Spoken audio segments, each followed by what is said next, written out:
Hello students. Hi, this is Pankaj Singh. Welcome to Trident's Chemistry, where we will learn topics of chemistry in conceptual and tricky ways. So, let's begin. Hello students, welcome to the lecture 2 of carbon and its compound.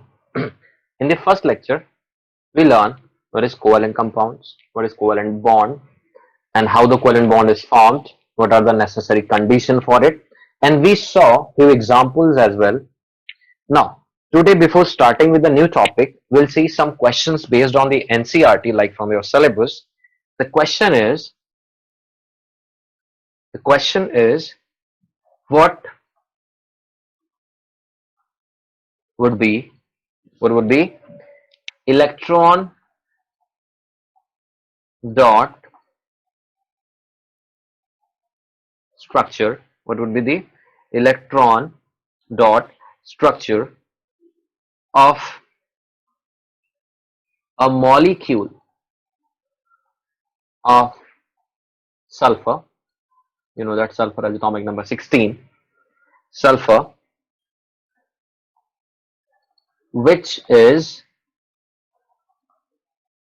made up of made up of 8 atoms of sulfur. Means they are talking about S8. They're talking about S8. So let us see now how we can understand this structure. तो सबसे पहले तो हमें इसको arrange करना है, ठीक है. It form the structure like the answer. इसको ये जिसका जो स्ट्रक्चर बनता है उसको हम कहते हैं पकड़ रिंग.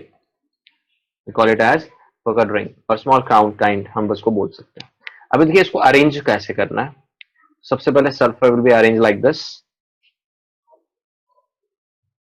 ये 3 सल्फर हो गए आपके. देन यहां पे एक सल्फर होगा सेम पैटर्न में, ठीक है. Then finally one sulphur will be here, another sulphur will be here. अब इसको अटैच करते हैं हम, ठीक है बेटा. इसको हम अटैच करते हैं. सो इसको हम कैसे अटैच करेंगे, like this. First bond, then second bond, then this is will be third, will be like this, and this, then this, then this. ठीक है. अब आपको पता ही है अबाउट द सल्फर. सल्फर के बारे में पता ही है आपको. एटॉमिक नंबर 16 होता है, तो 2, 8, 6. तो इसके जो वैलेंस इलेक्ट्रॉन है वो कितने 6, बट इसकी वैलेंसी कितनी बेटा 2. तो मतलब कितने बॉन्ड बना सकता है, 2 बॉन्ड बना सकता है. 2 बॉन्ड में कितने पैटर्न आएंगे, या तो 2 सिंगल या 1 डबल. मतलब समझ आ रहा है. 2 सिंगल मतलब अगर सल्फर यहां पे तो एक इधर बना सकता है, या अगर डबल है तो इस तरीके से बना सकता है. और डिपेंड करता है उसके साथ में कौन कनेक्टेड है. तो आप देख सकते हैं. अब उसके वैलेंस इलेक्ट्रॉन 6 हैं, और जिसमें से सिर्फ उसके कितने इलेक्ट्रॉन यूज कर रहा है, 2 इलेक्ट्रॉन शेयरिंग के लिए. तो बाकी के 4 इलेक्ट्रॉन उसके पास दिखाई देंगे. यस. तो हर एक सल्फर के पास यहाँ पे 4 एक्स्ट्रा इलेक्ट्रॉन बचे मिलेंगे, क्योंकि उसके पास टोटल कितने इलेक्ट्रॉन बेटा 6 इलेक्ट्रॉन है. और 6 इलेक्ट्रॉन में से उसने अपने 2 इलेक्ट्रॉन शेयर किए हैं 2 सल्फर एटम के साथ में बॉन्ड बनाने के लिए. कैसे आप देख सकते हो. अगर सपोज मैंने जो अनशेयर्ड इलेक्ट्रॉन उसको मैंने डॉट से रिप्रेजेंट किया हुआ है, और क्रॉस से अगर मैं उसको रिप्रेजेंट करना चाहता हूं जो इलेक्ट्रॉन शेयर किया गया है, तो लेट अस सी. जैसे देखिए यहाँ पे एक इलेक्ट्रॉन इसने शेयर किया, यहाँ पे सेम हर सल्फर ने सेम उसी तरीके से शेयर किया हुआ है एक दूसरे के साथ में electrons. You can see this. Yes, I hope you all understood this. Yes. There is one another question. I hope this you all understood this question. Okay. There is another question. Question number 2. What they have asked here. Just a second. Let me make a line for this. So at least we can like sure कि हम दूसरा question study कर रहे हैं. Otherwise कभी कभी हमें confusion हो जाता है कि are we learning the same question? So now the question number 2. We have to show the explain nature of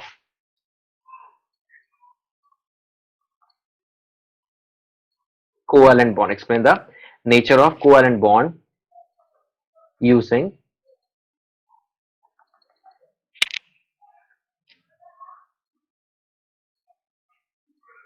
bond formation in CS3Cl. बेटा this is a compound. The name of compound मैं आपको अभी बता देता हूं यहाँ पे, तो आपके लिए थोड़ा इजी हो जाएगा. This is known as chloromethane. The IUPAC name it has. In future हम इस चैप्टर में ये सारी नोमेनक्लेचर करने वाला है. और जो इसका कॉमन नेम है वो है मिथाइल क्लोराइड. तो दिस इज TH है, THYL, मिथाइल क्लोराइड. ठीक है, अंडरस्टूड एवरीवन? Yes, okay. तो अब सबसे पहले हमें पता चलना चाहिए कौन कौन से एलिमेंट है. हमें पता है कार्बन है, atomic number 6, 2,4.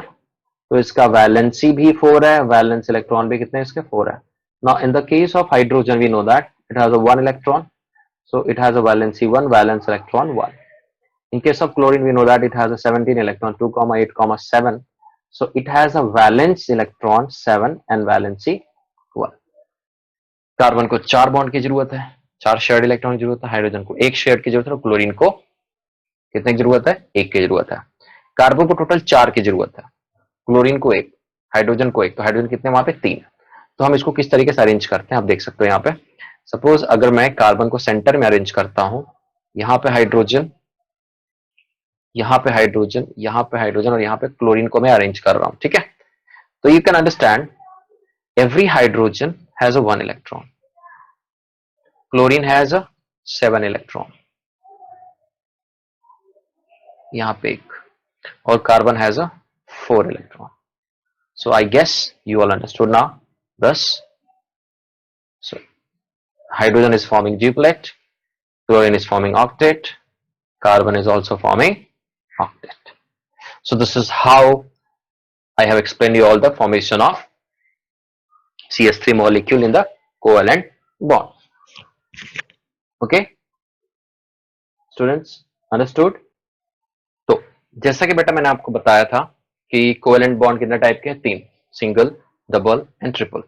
At the same time हमने ये भी डिस्कस किया था कि जब बॉन्ड बनता है, अगर दोनों सेम एटम के बीच में बन रहा है तो कौन सा टाइप का बॉन्ड होगा, और अगर अलग अलग एलिमेंट के बीच में बन रहा है तो कौन सा टाइप होगा. So already I think I have discuss with you all the bond formed between the same atom. Which bond? I'm talking about covalent bond. I'm talking about covalent bond. Okay, so if the bond is formed between the same atom, that is known as non-polar covalent bond. Yes, I have already discussed with this, so now we are going to understand this topic. And the next is polar covalent bond. Okay, so let us have the definition for the first one. What could be the definition of this? A covalent bond formed between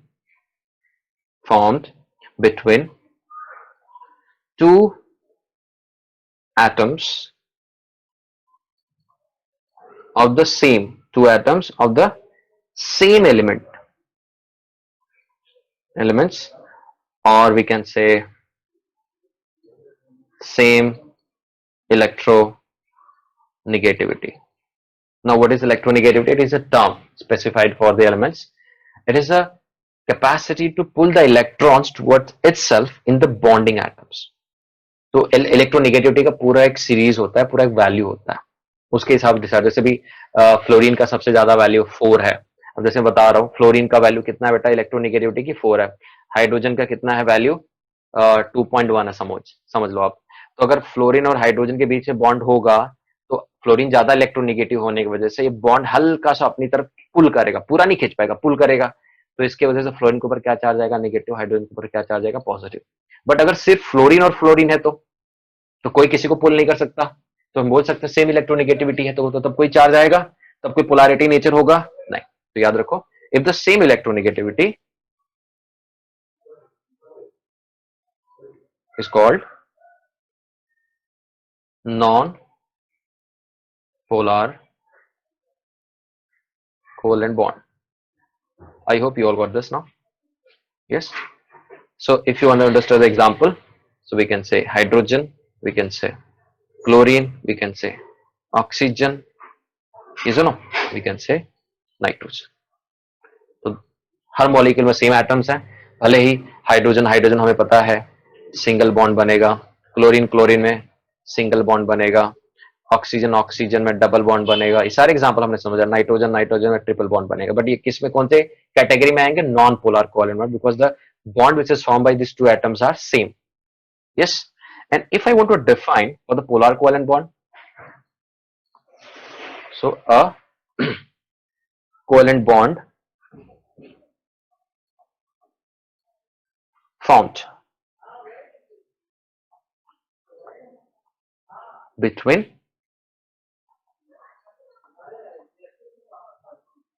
two elements,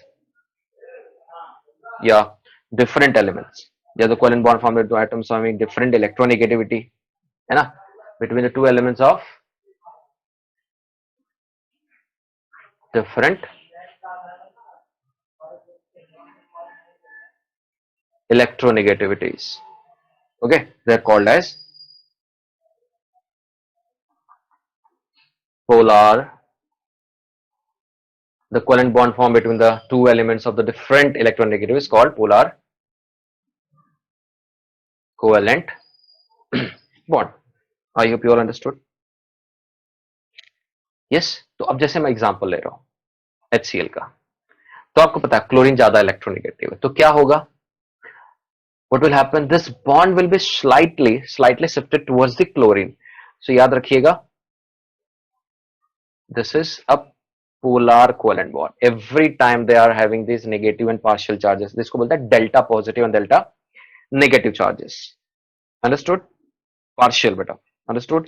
अब जैसे H2O में भी आप ले सकते हैं, H2O में भी अगर आप चाहो तो आप देख सकते हो, पार्शियल पॉजिटिव रहेगा हाइड्रोजन हाइड्रोजन का, और इसका नेगेटिव रहेगा, है ना. तो ये टाइप्स ऑफ कोवेलेंट बॉन्ड है, मतलब बॉन्ड शेयरिंग ऑफ इलेक्ट्रॉन ही है, लेकिन दो अलग अलग एलिमेंट्स होने की वजह से इनके बीच में थोड़ा सा इलेक्ट्रॉन के लिए पुल बढ़ जाता है और एक का कम हो जाता है. Understood everyone? I hope you all are getting this. Okay,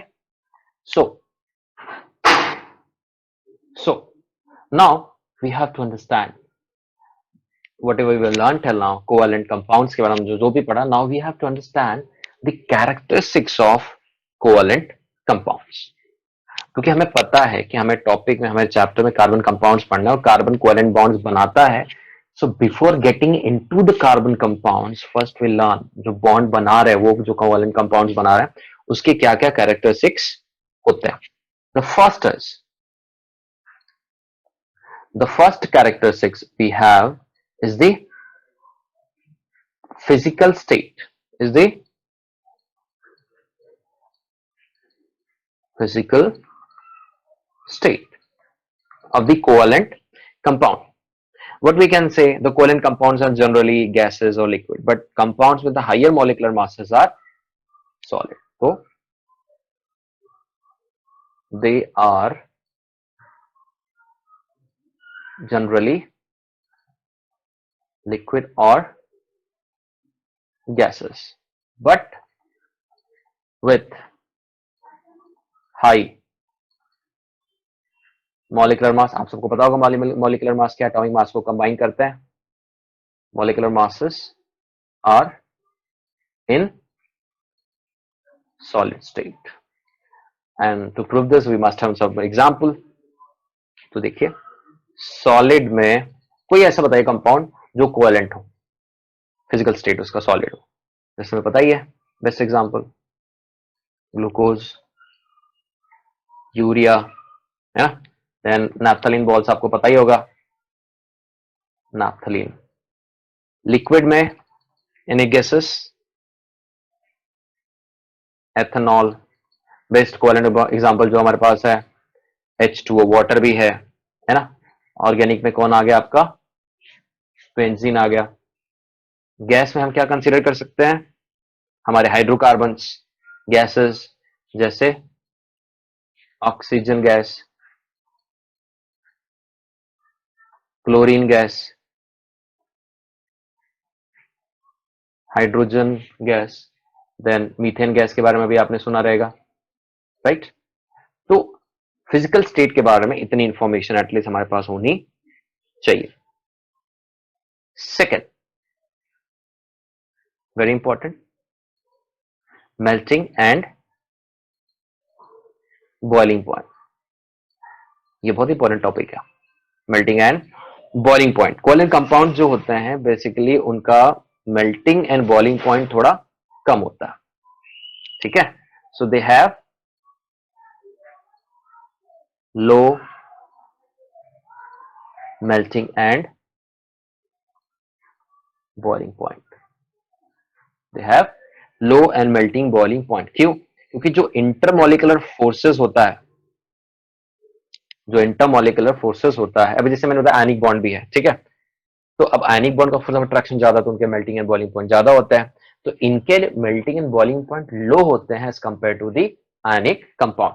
but बेटा याद रखो, exception very important. Any guesses for the covalent compounds? Yes, diamonds and graphites, they are the exception. They have high melting and boiling point. Understood everyone? Third is solubility. What is meant by solubility? Maximum amount of, जैसे मैं example लेता हूं, sugar, a glass of water लिया मैंने और sugar लिया, उसमें dissolve करना स्टार्ट किया, तो एक समय तक ही मैक्सिमम डिजोल्व हो पाएगा, उसके बाद तो डिजोल्व होगा नहीं ग्लास ऑफ वाटर में शुगर। तो बता सकते हैं ना, सॉलिबिलिटी मतलब वही होता है कि maximum amount of solute that can be dissolve into the particular और given volume of solvent at that temperature, ठीक है? और इसमें जो हमें सॉलिबिलिटी का मतलब समझना है कि वो किस में ज्यादा सोल्यूबल है। अब जैसे दो टाइप के सॉल्वेंट होते हैं, organic solvent, inorganic solvent. Inorganic में मोस्टली हम वाटर यूज करते हैं, और ये जितने भी कंपाउंड्स हम अभी पढ़ रहे हैं, ऑर्गेनिक कंपाउंड भी पढ़ेंगे हम, कार्बन कंपाउंड्स अगर स्टडी करेंगे तो what we can say in terms of organic, covalent compounds are generally soluble in organic solvent, but they are less soluble in water. But बेटा मैंने बोला exception is always there, exception is always there। जैसे अभी मैं अगर example लिखूं यहाँ पे एक्सेप्शन में, तो what I can write, glucose. देखो ये भी कोवेलेंट कंपाउंड है, लेकिन ये वाटर में रेडिली क्या होता है बेटा, डिसॉल्व होता है। जैसे एसिड के बारे में बात करेंगे, HCl, ये भी डिसॉल्व होता है ना? बट अगर मैं नैफ्थलीन की बात करूंगा तो वो डिसॉल्व नहीं होगा, है तो कोवेलेंट। तो मैक्सिमम जो हमारा कंसर्न है यहाँ पे वो ऑर्गेनिक कंपाउंड्स को लेके यहाँ पे हमारा कंसर्न है। And the last physical property we have is conductivity. तो बेटा अगर वो आयंस बना नहीं रहे हैं, अगर वो आयंस नहीं बना रहे हैं, सो क्या वो इलेक्ट्रिसिटी कंडक्ट करेंगे? सॉलिड है, कंपाउंड है, तो उनके पास क्या होना चाहिए, इलेक्ट्रॉन होना चाहिए फ्री। जैसे कि अभी एक्सेप्शन हमेशा फिर से होगा, जैसे ग्रेफाइट में फ्री इलेक्ट्रॉन मिल जाता है, डायमंड में फ्री इलेक्ट्रॉन नहीं मिलता, तो diamond is a poor conductor of electricity whereas graphite is good conductor of electricity. तो बेसिकली हम क्या बोलते हैं कि covalent compound basically do not conduct electricity, है ना? तो यहां पे हम क्या लिखेंगे, डू नॉट कंडक्ट इलेक्ट्रिसिटी। अगर एक्सेप्शन लिखना है तो हम क्या लिख देंगे बेटा, right, graphite. Why they do not conduct electricity? Because they do not have a free electrons, neither they form ions, है ना? तो याद रखना, no free electron, no ions, no free electron, no ions. तो ये सारी चीजें आपको अंदर समझ में आनी चाहिए. Understood everyone? Okay. So here we completed with the properties called carbon and its compound का second lecture. हमें यहां तक समझना है. In the next lecture, we'll start from the allotropes of carbon. And we already know that what are the allotropes of carbon, but we'll go into the detail of it and try to understand the versatile nature of carbon as well, because this chapter is little vast, so we have to go little slow in the depth, so that at the end of the chapter will be like, I know this chapter completely. Okay students, so in the next lecture we'll continue from the allotropes of the carbon. Thank you.